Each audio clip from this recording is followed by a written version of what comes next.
Hello, ഇന്ന് നമ്മൾ കാസർഗോഡ് ഭാഷ അബ്ദുള്ള മാജിനെ കൊണ്ടും ആയിഷ അസറിനെ കൊണ്ടും കാസർഗോഡ് ഭാഷ ഇവർക്ക് അറിയാവോ പരിചയം ഉണ്ടോ എന്നൊന്ന് നോക്കാം. നമ്മ ഒരു പരീക്ഷണം നടത്തുവാണ്. സാധാരണ വെച്ചാൽ ഗൾഫിൽ ഉള്ള കുട്ടികൾക്ക് സാധാരണ നമ്മളെ നാട്ടിലുള്ള ചില സംസാരമൊക്കെ അറിയാൻ പറ്റില്ല. കാരണം നമ്മളെ നാട്ടിലെ നാടൻ സ്റ്റൈലിലുള്ള സംസാരം നാട്ടും പുറത്തുള്ള കുട്ടികൾക്ക് ചിലർക്കൊക്കെ അറിയാം, ചിലർക്കും അറിയില്ല. അപ്പോൾ നമ്മൾ ഇവർ രണ്ടുപേരിൽ ഇവർക്ക് കറക്റ്റായിട്ട് അറിയുമെന്നൊന്ന് പരീക്ഷിച്ച് നോക്കാം. ഓക്കെ, ഇത് നമ്മ ഇവരോട് ചോദിക്കാം, ഇതെന്താ നമ്മളെ നാടൻ ഭാഷയിൽ എന്താ ഇതിനെ പറയുന്നത്? ഐഷ പറഞ്ഞു ഇതെന്താന്ന്. ഓക്കെ, ഐഷ പറഞ്ഞു ഇത് ലീഫാണെന്ന്. മാജിദ് പറ ഇതെന്താന്ന്. അല്ലല്ല, നമ്മ മലയാളത്തിൽ എന്താ പറയുന്നതിന്? ചപ്പു. ഓക്കെ, നമ്മളെ നാട്ടില് കാസർഗോഡ് ഭാഷയിൽ ചപ്പല എന്നാ പറയുന്നത്. മാങ്ങന്റെ ചപ്പല.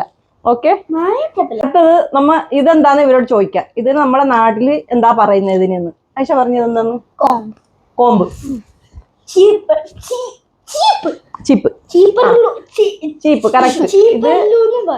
ഇത് ചീപ്പാണ്. കാസർഗോഡ് നമ്മ പറയുന്നത് ഇതിന് ചീപ്പ് എന്ന്. ഓക്കെ, അടുത്തത് ഇതെന്താ സാധനം എല്ലാവർക്കും അറിയാം എന്താന്ന്. ഇനെന്താ പറയുന്ന മജു? അറിയാവുന്നത് പൂത്തിരി അല്ല. ഇത് ഏതായാലും പൂത്തിരി അല്ല. മജിദ് ഇതിന് പറയുന്നത് പൂത്തിരിയാണെന്ന്. ഓണത്തിനൊക്കെ കത്തിക്കുന്ന പൂത്തിരി, പക്ഷെ പൂത്തിരി അല്ല. മജിദ് ഐഷ പറഞ്ഞു എന്നാലും കൊതുകിൻ്റെതും അല്ല. ഇത് അഗർബത്തിയാണ്, പക്ഷെ നമ്മളെ നാട്ടിൽ ഇതിന് പറയുന്ന ഊതുബത്തി എന്ന്. ഓക്കെ, ഇത് ഊതുബത്തി. ഇത് സാധാരണ എല്ലാവർക്കും അറിയാവുന്നതല്ലേ. ഇനെന്താ പറയുന്നേ? എന്താ പറയുന്നേ ഇംഗ്ലീഷിൽ? നീ ഇപ്പൊ ഇംഗ്ലീഷിൽ പറഞ്ഞാലും കുഴപ്പമില്ല, പറഞ്ഞു. ഇത് ജീരകം എന്നാണ് തോന്നുന്നത്. ഇത് ജീരകല്ല. എന്താ പറയുന്ന ഇത്? ഇതിന്റെ പരിചയം പോലും ഇവർക്കില്ല. ഇത് മല്ലിയാണ്, പക്ഷെ ഈ മല്ലിനെ നമ്മളെ നാട്ടില് പറയുന്നത് കൊത്തമ്പാരി. അടുത്തത് ഇതെന്താന്നറിയോ? ഇഷക്കറിയാലോ, ബ്രൗൺ ഷുഗർ. ഓക്കെ,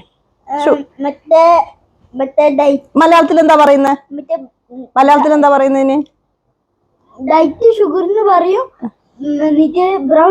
ഷുഗർ എന്നല്ലാണ്ട് മലയാളത്തിൽ എന്താ ഇതിനെ പറയുന്നത്? പഞ്ചസാര. ഓക്കെ, അബ്ദുള്ള പറയുന്ന പഞ്ചസാര, ആയിഷ ഷുഗർ എന്ന് പറഞ്ഞു. പക്ഷെ ഇതിന് നമ്മളെ നാട്ടിൽ ഇതിന് പറയുന്ന പഞ്ചാര. ഇത് പഞ്ചാരയാണ്. ഇതെന്താന്ന് എല്ലാവർക്കും അറിയാലോ. ആയിഷക്ക് അറിയാലോ എന്താന്ന്? വാട്ടർ. എന്താ മജിദ് ഇത്? കറക്റ്റ് പറ എന്തെന്ന്. മലയാളത്തിൽ പറഞ്ഞാൽ മതി, ഇംഗ്ലീഷിൽ പറയണ്ട. വെള്ളം എന്ന് പറയുന്ന, പക്ഷെ ഇതിനെ നമ്മളവിടെ പറയുന്ന തണ്ണീന്ന. ഏകദേശം തമിഴിലൊക്കെ തണ്ണീന്നാ പറയുന്നത്, നമ്മളവിടെയും തണ്ണീന്നാ പറയുന്നത്. കാസർഗോഡിൽ തന്നെ എല്ലാ സ്ഥലത്തും ഒരുപോലെ അല്ല പറയുന്നത്, പല സ്ഥലത്തും പല രീതിയിലാണ് പറയുന്നത്. പക്ഷെ ഇത് നമ്മളെ നാട്ടിലുള്ള സംസാരം, അതായത് കാസർഗോഡും കർണാടകയ്ക്കും ബോർഡറിന് ഇടയിലാണ് ഈ രീതിയിൽ നമ്മൾ സംസാരിക്കുന്നത്. ഓക്കെ, അതായത് ഞാൻ ആയിഷയോട് ചോദ്യം ചോദിക്കുന്നത്, നീ സാലക്ക് പോയോ? നീ സാലക്ക് പോയിട്ടുണ്ടെന്ന്? സലാഡ് കഴിച്ചിട്ടുണ്ട്. നീ സാലക്ക് പോയെന്നാ ചോദിച്ചാൽ ഈ സ്കൂളിൽ പോയോന്നാണ് നമ്മളവിടെ പറയുന്നത്. സാല എന്നാ പറയുന്നത് സ്കൂളിനെ.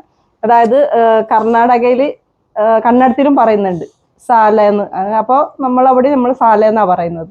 സാലക്ക് പോയിട്ടുണ്ടോ, സ്കൂളിൽ പോയിട്ടുണ്ടോ എന്ന് ചോദിക്കുന്നത്.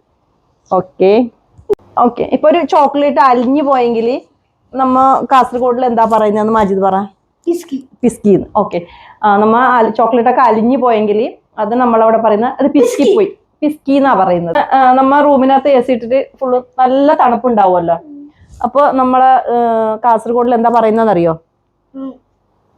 അറിയേഷാ? ഇംഗ്ലീഷിലല്ലേ പറഞ്ഞു. നല്ല ചളിക്കുന്നു എന്നാ പറയുന്നത്. അതായത് നല്ല തണുക്കുന്നതിനെ നല്ല ചളിക്കുന്നു എന്ന് പറയുന്നു. ഓക്കെ, അടുത്തത് എനിക്ക് നല്ല വിശപ്പുണ്ട് എന്ന് പറയുന്നില്ലേ? എനിക്ക് നല്ല പൈക്കുന്നു. എനിക്ക് വിശക്കുന്നതിനെ പറയുന്നത് എനിക്ക് നന്നായിട്ട് പൈക്കുന്നുണ്ട് എന്ന്. ഐഷ ഇതെന്താ? ഐഷ ഇതെന്താ? തട്ടം. ഓക്കെ, ഈ തട്ടത്തിനെ പറയുന്ന ലേസ്. തലയിൽ ലേസ് ഇട്ടിട്ടുണ്ട്. തിന്നുന്ന ലേസ് അല്ല, ലേസ് തലയിൽ ഇട്ടിട്ടുണ്ട്, തട്ടം തലയിൽ ഇട്ടിട്ടുണ്ട്. നമ്മളെ പുതപ്പില്ലേ, ബ്ലാങ്കറ്റിന് എന്താ പറയുന്നതെന്ന് അറിയോ നമ്മളെ നാട്ടില്? അറിയോ? നിനക്കറിയോ? എന്ത്? ബ്ലാങ്കറ്റ് അല്ല, നമ്മളെ നാട്ടിൽ പറയുന്ന ചദ്ദർ. പുതപ്പിന് പറയുന്ന ചദ്ദർ. ചന്ദ്രനല്ല, ചദ്ദർ. എന്ത് ടൈപ്പ് എല്ലാം പേര്. ഓക്കെ, കുറെ കാര്യമൊക്കെ ആയിഷ അസ്രയ്ക്കും അബ്ദുള്ള മാജിദിനൊക്കെ അറിയാം. അറിയാത്ത കുറെ കാര്യങ്ങൾ പഠിപ്പിക്കാനും ഉണ്ട്. ഇൻഷാ അള്ളാ എല്ലാം പഠിപ്പിച്ചെടുക്കണം. നമ്മളെ ഇവിടെ ദുബായിലാണെങ്കിലും ദുബായിലുള്ളവർക്ക് അറിയാത്തവർക്കും പഠിപ്പിക്കണം. നമ്മളെ നാടൻ ഭാഷ, നമ്മളെ നാട്ടിൽ വെച്ച് നമ്മളെ ഉപ്പുപ്പമ്മമാരോട് സംസാരിക്കാൻ ചില കുട്ടികൾക്കൊക്കെ അറിയാൻ ചില ഇംഗ്ലീഷിലൊക്കെ സംസാരിക്കാൻ ഭയങ്കര ബുദ്ധിമുട്ടാണ്. അവരൊരു മാറി നിൽക്കുന്ന ഒരു ഇതുണ്ട്. പക്ഷെ അതല്ല, നമുക്ക് നമ്മളെ നാട്ടിലെ ഭാഷ എന്തായാലും നമ്മളെ മക്കൾക്ക് പഠിപ്പിച്ചിരിക്കണം. അതാണ് എൻ്റെ അഭിപ്രായം. എന്താ പറയുന്ന ഇഷ? അല്ലേ? ഇഷ്ടമല്ലേ നമ്മളെ നാടൻ ഭാഷ സംസാരിക്കാൻ? ഈ നമ്മള് ഇങ്ങനെ മലയാളം പഠിച്ചിരിക്കണത് എന്ന് പറയുന്നത് ഒരു ഇമ്പോർട്ടന്റ് കാര്യമാണ്. ഇപ്പൊ നമ്മൾ വേറെ വിദേശത്ത് പോകുമ്പോ നമുക്കൊരു മലയാളം പഠിക്കണം എന്നുണ്ടെങ്കിൽ, പക്ഷെ നമുക്ക് അറിയില്ലെങ്കിൽ നമുക്ക് ഇംഗ്ലീഷ് അവർക്കും അറിയുന്നില്ലെങ്കിൽ അപ്പൊ നമ്മൾ പെട്ടുപോയില്ല. അപ്പൊ നമുക്ക് എന്താ ചെയ്യാൻ പറ്റില്ല? അതാ, ഇംഗ്ലീഷ് അറിഞ്ഞില്ലെങ്കിൽ അറിയാതെ നമുക്ക് നമ്മളെ നാട്ടിൽ പോയിട്ട് നമ്മളെ നാടൻ ഭാഷ സംസാരിക്കാൻ നന്നായിട്ട് പഠിച്ചിരിക്കണം. ഇംഗ്ലീഷ് സംസാരിക്കുവാണെങ്കിലും നന്നായിട്ട് നമ്മളെ ഭാഷ പഠിച്ചിരിക്കണം. അതാണ്. അപ്പോൾ ഈ വീഡിയോ ഇഷ്ടപ്പെട്ട് ലൈക്ക് ചെയ്യുക, സപ്പോർട്ട് ചെയ്യുക. Subscribe thank you watching video. Thank you.